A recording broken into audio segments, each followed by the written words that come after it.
Thank you, Usama. Welcome all our viewers to Southern View. I'm Uma Sudhir coming to you live from Hyderabad, and I'm joined by my colleagues Sam Daniel from Chennai. We also have Deepak Bopanna from Karnataka and Ashish Pandey in Andhra Pradesh as well.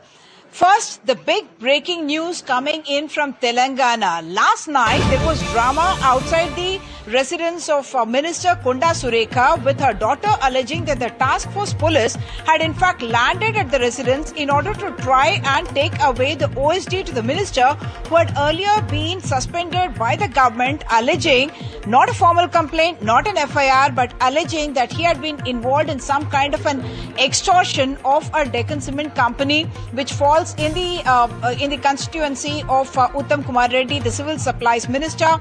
The minister himself has declined that he had made any kind of a formal comment, but what the daughter of Konda Surekha, which is Sushmita, said was that her mother was being targeted despite being a woman, despite belonging to the backward classes Padmashali community. And I spoke to Sushmita a short while ago, and she told me that the instructions have come in from the central leadership asking the minister as well as the family to not talk anymore because they would try and reach some kind of a rapprochement. This build-up has been happening about tensions between this minister and very key people in the cabinet, and the daughter of the minister in fact told NDTV as well that they are directly blaming the chief minister Mr. Revanth Reddy, another senior minister Ponguleti Srinivas Reddy, as well as Kadiyam Srihari, who also happens to be the same Warangal district. And this is what Sushmita had said on camera last night. Let's listen in. Deccan Cements की రోహిన్ రెడ్డి కూడా meeting exactly Deccan cements అనే సంస్థలో ఇప్పుడు నేను చెప్తా అండి. ఇప్పుడు మీరు అడిగినగా exactly the correct point I tell you. ఇది సిఎంఓ నుంచి వచ్చిన సిఎంఓ నుంచి ఎవరు ఇప్పుడన్నా మీరు చెప్పిన పేరేంటిది? రోహిన్ రెడ్డి. ఆయన ఎవరు? సీఎం కి ముఖ్యమంత్రి దగ్గరగా ఉంటారు. అంతేనా? పక్కన ఉంటాడా? ఆయన వచ్చి సుమంత్ ని ఏంటిది మ్యాటర్ అని అడిగాడు డెక్కన్ సిమెంట్స్ గురించి. అడిగితే రోహిన్ రెడ్డి ఆఫీస్ లా సుమంత్ ను రోహిన్ రెడ్డి కలిసి కూర్చొని మాట్లాడి డెక్కన్ సిమెంట్స్ వాళ్ళతో మాట్లాడిండ్రు. దాన్ని బెదిరించుడు అన్నారు. సరే, బెదిరించుడు అంటే ఎక్స్టార్షన్ అంటే పిస్తల్ పెడితే దాంట్లో రోహిన్ రెడ్డి ఉండాలి, అప్పుడు సీఎం రేవంత్ రెడ్డి కూడా ఉండాలి.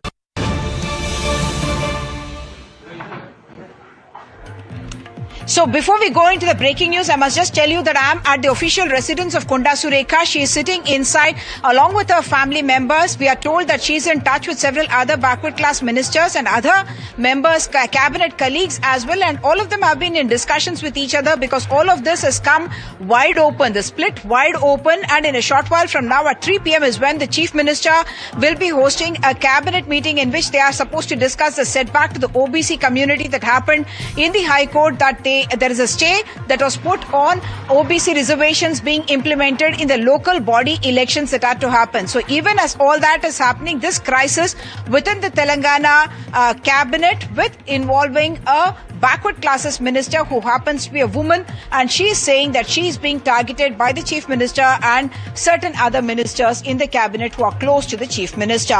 Moving on now to our next breaking news story. This is news that is coming in from the Supreme Court, where the Supreme Court is in fact given a stay on the arrest of two women journalists who were arrested by the Telangana police in the month of May. This is Revati P as well as Tanvi Yadav, two digital media journalists who are alleged to have posted very incendiary and defamatory content about the chief minister and his family members as well. And she and her colleague Revati and Tanvi were arrested in the month of March. Subsequently, they were granted bail by the magistrate court, and then the sessions court had reversed that, saying that they could be taken into police custody once more, and the High Court as well had upheld that. But now the Supreme Court putting a stay on the High Court order that said that they could be taken into police custody, and therefore this is a reprieve for the two women journalists, Revati and Tanvi Yadav, and certainly a setback to the Telangana government, which had appealed against the stay that was given on their arrest. Moving on now to news that is coming in from Andhra Pradesh. Of course, the big story that's coming in from Andhra Pradesh is about the Prime Minister's visit. He's there covering a spiritual leg, an economic leg, as well as a political aspect of the visit. The Prime Minister came to Kurnool at 10:20 this morning, and he went straight, in fact, to the Sri Salem temple, the Shiva temple there, where he offered prayers there and spent quite a bit of time. This is, of course, the Mallikarjuna Swami temple. There is also Brahmarambika Goddess temple as well, where the Prime Minister offered prayers. And this is one of the 12 Jyotirlingas that is there in the country. And the Shakti Peetham is one of the 52 in the country. And subsequently, he is going to be offering, the political aspect of it, having a meeting as well. I'm joined by my colleague Ashish from Andhra Pradesh. Ashish, the Prime Minister first doing the temple visit, but subsequently a lot of infrastructure announcements and political announcements also expected. What is going to happen in the next leg of the Prime Minister's visit? What are the expectations? Thank you, Umar. Like you mentioned, Prime Minister is in Andhra Pradesh. He is in Kurnool, is in Rayalaseema, and at around 10:30 a.m. This morning, in fact, Prime Minister landed in Kurnool. Later on, he drove to this particular Jyotirlinga. This is one among 12 important Jyotirlinga of the country. Sri Salem Mallikarjuna Swami Jyotirlinga. There he offered prayers. If I go by what officials have told us, that at 11:38 a.m. in fact, Prime Minister left the guest house and reached to the temple, and there were spiritual rituals were performed. He went inside the temple through Nandi Mandapam circle, and 8,000 Shiva sevaks. They chanted Har Har Mahadev chant during the PM's visit. So it was a massive kind of arrangement. Later on, Rudra Abhishekam were performed, several other rituals were performed. PM participated in several of the rituals there at the temple, and he was interestingly he was with Chief Minister of Andhra Pradesh, Chandrababu Naidu, Deputy Chief Minister of Andhra Pradesh, Pawan Kalyan, along with these two important leaders from Andhra Pradesh state. One is from PDP, which is alliance partner in NDA government. Second one is Janasena. Pawan Kalyan is president of Janasena party. That is also NDA. All three dignitaries, they offered prayer. They visited the temple. They offered prayers. From there, they have left the temple premises for another program. This is quite a significant program. But we have been told that Prime Minister will be inaugurating some 13,430 crore worth of development projects from Kurnool of Andhra Pradesh. Remember, the temple is in Nandyal district. It's inside Sri Salem Forest Reserve. It's a very ancient temple.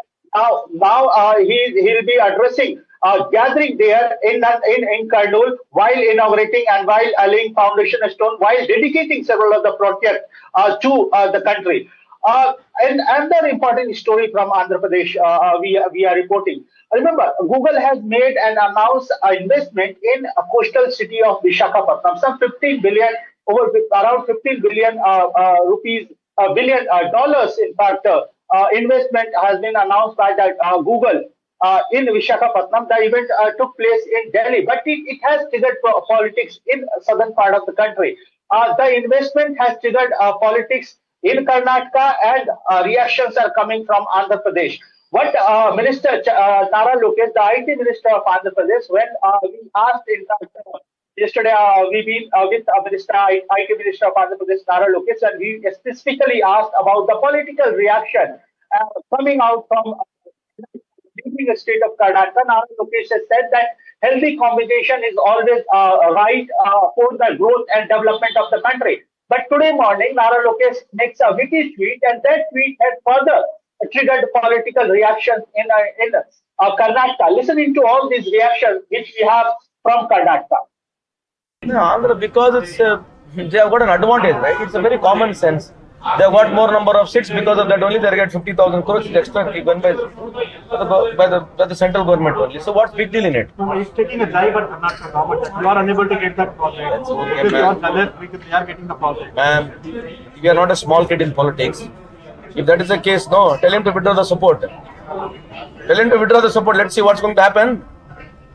tell him to withdraw the support. No, what's going to happen? They are in a part of a government. It's a very common thing. What's the big deal about it?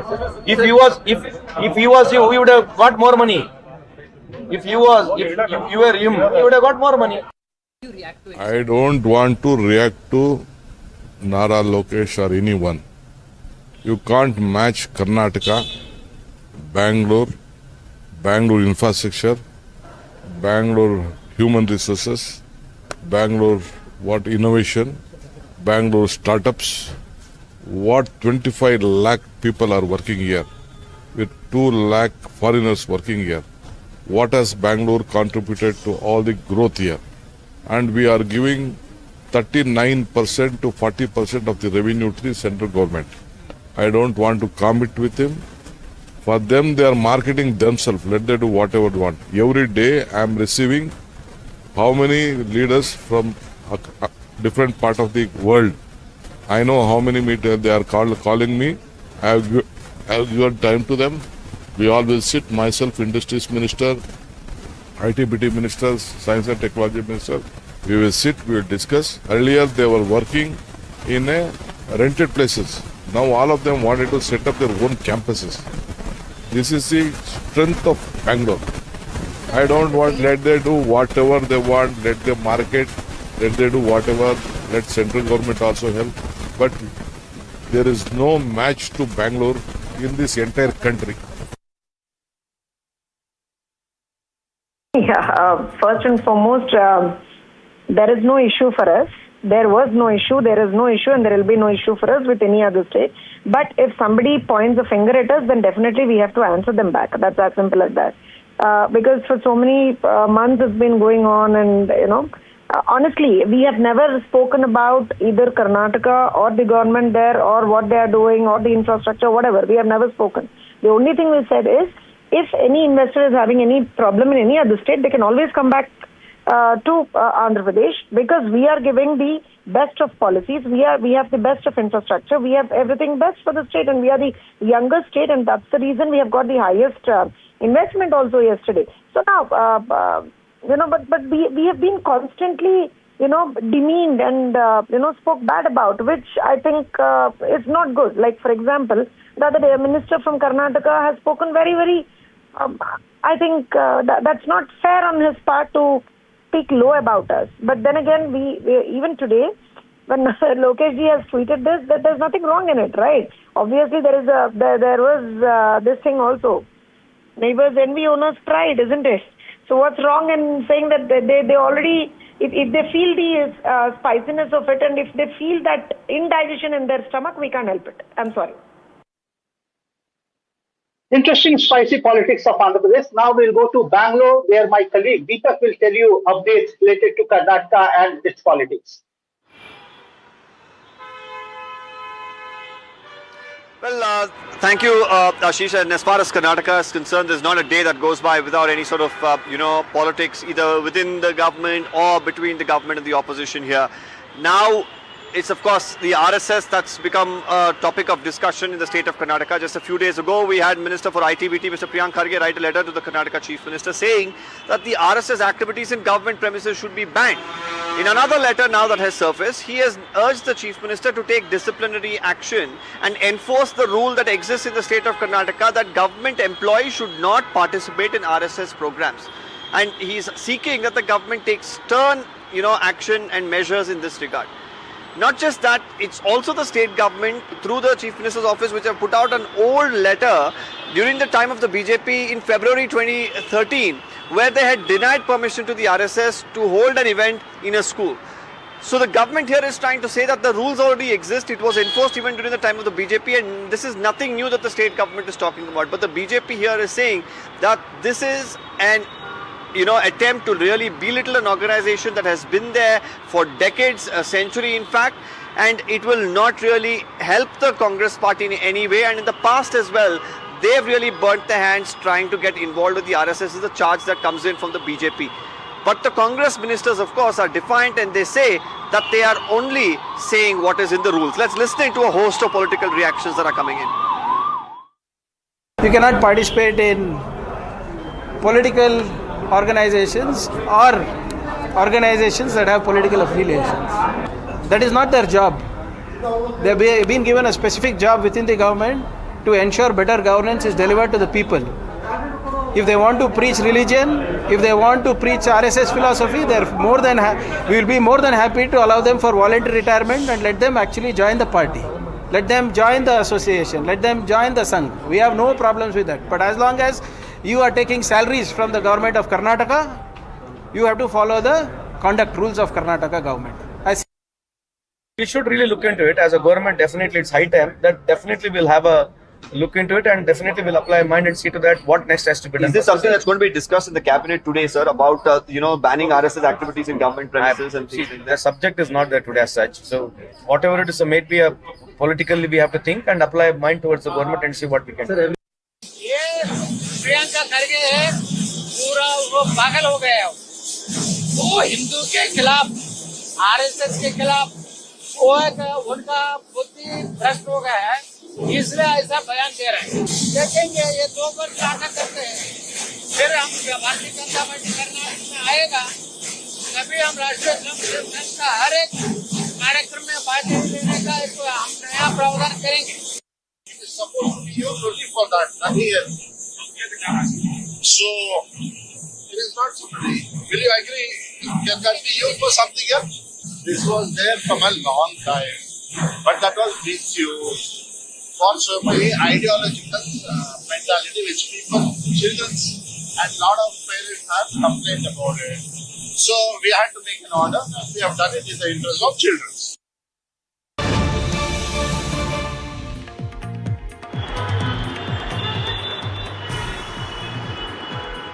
Meanwhile, we have some breaking updates coming in. This is as far as Sudha Murthy and Narayan Murthy, the founders of Infosys, refusing to give their information when enumerators arrived for the socio-economic and educational survey in Bengaluru. They went on to say that they do not belong to any, backward class, and the data that they provide is not in any way going to benefit the government or them, and they've decided to stay out of the survey.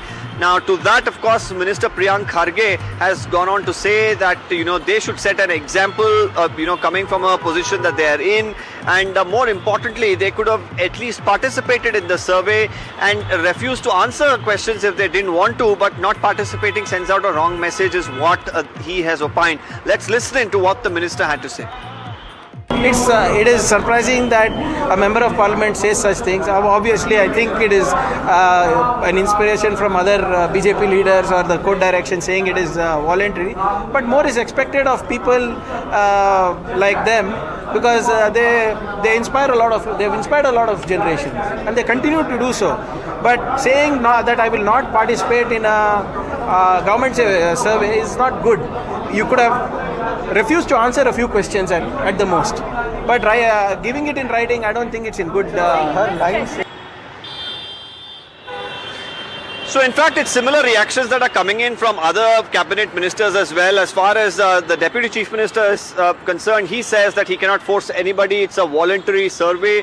Mr. Santosh Lad as well, cites the same excuse, and then also goes on to say that will Sudha Murthy and Narayan Murthy in fact even boycott or refuse to participate in the caste census that is going to be carried out by the centre in the days to come. Let's listen to these reactions as well. Sir Sudha Murthy ಅವರು ಸಮೀಕ್ಷೆಯಲ್ಲಿ ಭಾಗವಹಿಸಲ್ಲ ಅಂತ ಹೇಳಿ declaration ಕೊಟ್ಟಿದ್ದಾರೆ sir. ನಾವ್ಯಾರಿಗೂ ಯಾರಿಗೂ ಬಲವಂತ ಮಾಡಕ್ಕಾಗಲ್ಲ, ಅವರ ಸ್ವಇಚ್ಛೆ.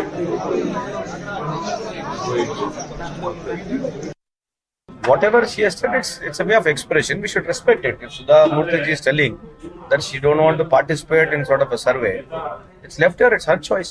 As a government, we cannot force anybody to compulsory come and tell what they want to tell. Right? They have got every right. If they want to say that I don't want to be a part of it, it's totally her choice. We have to only consider their expression. So I don't think so there will be any impact on the society. According to me, I could be wrong also.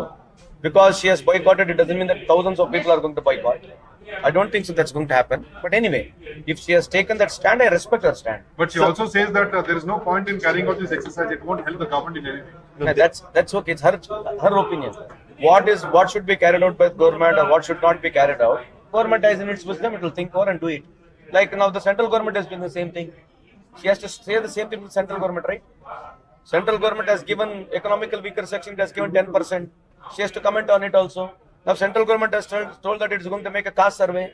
She has to speak on everything. If she wants to speak on state government issue, I appreciate and respect her.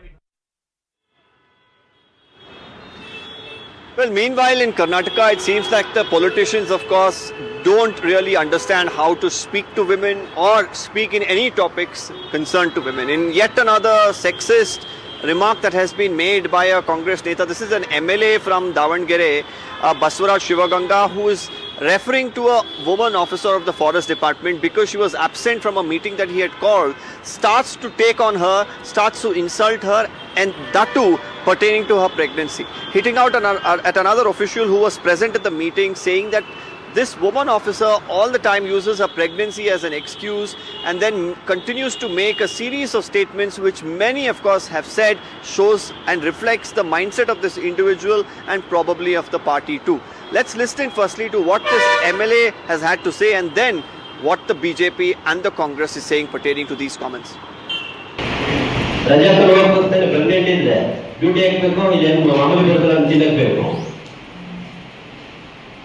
ಮಾಮೂಲಿ ತಿನ್ನೋದು ನಿಮಗೆ duty ಬೇಕು meeting ಅಂದ್ರೆ pregnant ಇರ್ತಾರೆ ನಾಚಿಕೆ ಆಗಲ್ಲ ಹೇಳಕ್ಕದ ಉತ್ತರನ ಅಲ್ರಿ ರಜಾ ನಮಗೆ ಪ್ರೆಗ್ನೆನ್ಸಿ ರಜೆ ಇದೆಯಲ್ಲ ಡಿಲಿವರಿ ಲಾಸ್ಟ್ ಡೇಟ್ ಡ್ಯೂಟಿ ಬೇಕು ಸಂಬಳ ಬೇಕು ಗಿಂಬಳ ಬೇಕು ಡ್ಯೂಟಿ ಮಾಡಕ್ಕಾಗಲ್ಲ ಮಾಡ್ತಿದ್ರೆ ಪ್ರೆಗ್ನೆಂಟು ನಾಚಿಕೆ ಆಗಲ್ಲ ಹೇಳಕ್ಕಂತ ನಾಚಿಕೆ ಆಗಲ್ಲ ಕೇಳಿದ್ರೆ ಹೋಗಿ ಏನದು ಆಗಲ್ಲ ಹೇಳೋದು ಒಂದಿನೂ ಒಂದ್ಸರಿ ಯಾವಾಗ ಪ್ರೆಗ್ನೆಂಟ್ ಉತ್ತರ ಡಾಕ್ಟರ್ ಹತ್ರ ಹೋಗಿದ್ವಿ ಡಾಕ್ಟರ್ ಹತ್ರ ಇದೀವಿ ಪ್ರತಿ ಸರಿ ಇಮಿಡಿಯೇಟ್ ಆಕ್ಷನ್ ಬಂದು ನೋಟಿಸ್ ಕಳಿಸ್ಬಿಟ್ರೆ ಸರ್ಕಾರಕ್ಕೂ DC ಅವ್ರಿಗೂ. Congress MLA's statement signals, at the face value, signals a deeply disturbing mindset. If you're going to attack a woman merely for being pregnant and have this attack be publicly broadcast, you're not doing this for the good of the organization. You're doing this to make a very sexist point in society. Congress government on one hand harps about the policies that they've made for women in the state. However, their MLAs themselves don't seem to be aligned with that mindset, view and policy output. This is the sort of behavior that the BJP condemns and really unfortunate that the MLA had to make such a statement when women are taking leaps and bounds forward in the workplace. This is not the conversation we must be having, especially not from a public representative. So lastly, Channagiri MLA has made an insensitive remark about pregnant women and an officer, forest official not being there in a meeting, saying that she keeps giving excuses about being pregnant and she should take a leave. No, that's secondary, but insensitive is how this Taliban has come into this country and how insensitive could government be saying that no women should be there addressing this press meet. Is it not insensitive? It depends on what sort of a question you want to frame. Small questions can be blown out. Bigger question can be ignored. So it's your choice. We are happy for it. Please keep doing the same thing. Go ahead. What is there to lose? As a society, we are going to lose. As a country, we are going to be a losing country. Nothing else. From morning till evening, only one agenda runs. That one man is there. He has got a feather. He has got a peacock feather. He will come and do this. Everything will be just smashed, and everything will have a magical. There's a feather with some god man is there in this country. He will do this, and everything will happen clear. So we are enjoying. We are a happy country. There is no poverty. We are happy to do. We have got a lot of money. So this is what you want to keep on talking. Please go ahead. Let's enjoy this. What is there? Well, meanwhile, in a shocking crime from Bengaluru, a doctor has been arrested because the police believe he murdered his own wife. And the way he has committed this crime, of course, is something that has sent shockwaves. His wife is a doctor too. Both of them were working at a government facility here in Bengaluru. It seems that he has slow poisoned her or at least used some sort of an anesthetic to actually kill her is what the police believe. The crime was committed 6 months ago. At that point in time, the doctor convinced everyone that it was a natural death. There was something that was wrong medically with her. But through the course of investigation, the cops have learned fresh details after which he has been taken into custody. The entire case in itself, of course, has raised a lot of eyebrows. Right now, the police are saying they're yet to get to the bottom of it, to identify the exact motive for the crime. He's going to be continuously grilled. As we speak, questioning is on to ascertain why he committed such a horrific crime. Well, that's all we have from Karnataka. Over to my colleague Sam Daniel from Tamil Nadu to bring you all the updates from what's happening in Chennai. Thank you, Deepak. The kidney racket in Tamil Nadu today shook up the proceedings in the Tamil Nadu Assembly, with MLAs from AIADMK walking in sporting a badge that said "Kidneys Beware." This is about the recent racket that targeted poor textile workers in Namakkal and Erode districts of Tamil Nadu, making them impersonate as close relatives of people who require kidney transplant for a big price between 6 and 10 lakh rupees. And at least 2 brokers have so far been arrested, and the Tamil Nadu government has cancelled the licenses of 2 private hospitals, the Dhanalakshmi Medical College Hospital and Sridhar. The first one has reported links with a DMK MLA. Today, EPS, the AIADMK chief and leader of opposition, also demanded strong action against doctors and government authorities who are part of this scam. The state's health minister, Ma Subramaniam, has said at least 7 government officials are facing action, and a special investigation team constituted by the Madurai bench of the Madras High Court is now probing. In fact, the state government had moved the Supreme Court challenging the SIT, but the Supreme Court upheld the Madras High Court order, and he says the authorization committee at the state level has been constituted, besides revamping regional authorization committees where things went wrong, and this is what he had to say. அதன்படி மனித உறுப்பு மாற்று சட்டம் 1994 படி சிறுநீரகம் மாற்றுதல் தொடர்பாக ஆவணங்களின் ஆய்வின் போது சிதார் மருத்துவமனை மற்றும் பெரம்பலூர் தனலட்சுமி ஸ்ரீனிவாசன் மருத்துவக் கல்லூரி மருத்துவமனைகளிலிருந்து பரிசீலனை செய்யப்பட்ட ஆவணங்களின் அடிப்படையில் இவ்விரு மருத்துவமனைகளுக்கும் வழங்கப்பட்ட சிறுநீரக உறுப்பு மாற்று உரிமை சான்றிதழை ரத்து செய்வதற்கு பரிந்துரை செய்யப்பட்டது. இந்த சிறுநீரக முறைகேட்டில் ஈடுபட்டுள்ளதாக கண்டறியப்பட்ட இடைத்தரகர்களான ஸ்டான்லி மோகன் மற்றும் ஆனந்தன் ஆகிய இருவர் மீதும் BNS 2023 உரிய பிரிவுகளின் கீழ் FIR பதிவு செய்ய பரிந்துரை செய்யப்பட்டது.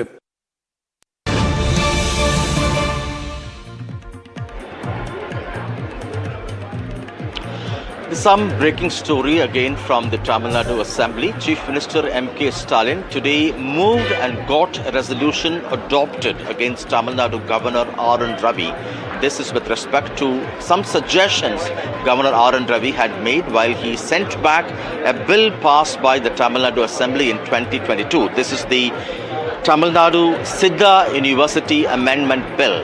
And without divulging the details which Governor R.N. Ravi had sought, M.K. Stalin had told the Assembly that these suggestions and comments actually are unconstitutional, lowering the dignity of the House, and he asked for the members' support and cooperation to adopt this resolution unanimously, and the House has ultimately decided to send the bill back to the Governor. This comes in the backdrop of a landmark judgment with the Supreme Court recently telling or making it clear to the Governor that he ought to abide by the aid and counsel of the ministers in the state, and he does not have any discretionary powers. Only yesterday, the Tamil Nadu government had yet again moved the top court, saying that the Governor has illegally referred the Tamil Nadu Sports University bill to the President. And this, of course, comes amid the Madras High Court staying elements of the bill which actually vest the powers of appointment of Vice Chancellor to the State University from the Governor as Chancellor to the State Government. And this is what M.K. Stalin had to say on the floor of the House. ஆனால் மாண்புமிகு ஆளுநர் அவர்கள் அரசமைப்பு சட்டத்தின்படி பின்பற்றப்பட்டு வந்த வழக்கமான நடைமுறையை பின்பற்றாமல் இச்சட்ட முன்வடிவில் உள்ள சில பிரிவுகள் குறித்து தங்களுடைய கருத்தை தெரிவித்து அந்த கருத்துக்கள் இச்சட்டமன்ற பேரவையில் அறிமுகப்படுத்தப்படக்கூடிய நிலையில் பேரவை உறுப்பினருடைய கவனத்திற்கு கொண்டு வரப்பட வேண்டும் என்று தன்னுடைய செய்தியில் குறிப்பிட்டுள்ளார்கள். இது அரசியல் சட்டத்திற்கும் நமது சட்டப்பேரவை விதிமுறைகளுக்கும் முரணானது. ஒரு சட்ட முன்வடிவு பேரவை விவாதிக்கப்படுகையில் மக்களால் தேர்ந்தெடுக்கப்பட்ட பேரவை உறுப்பினர்களுக்கு மட்டுமே அதில் திருத்தங்களை முன்மொழியவும் அதற்கான விளக்கங்களை ஏற்றுக்கொள்ளப்பட்டால் திருத்தங்களை திரும்பப் பெறவும் இல்லையெனில் வாக்கெடுப்பை கோரவும் அதிகாரம் உள்ளது. So that's a wrap on Southern View from the entire Southern View team. Thanks for watching. Lots more coming up on the other side of a very short break.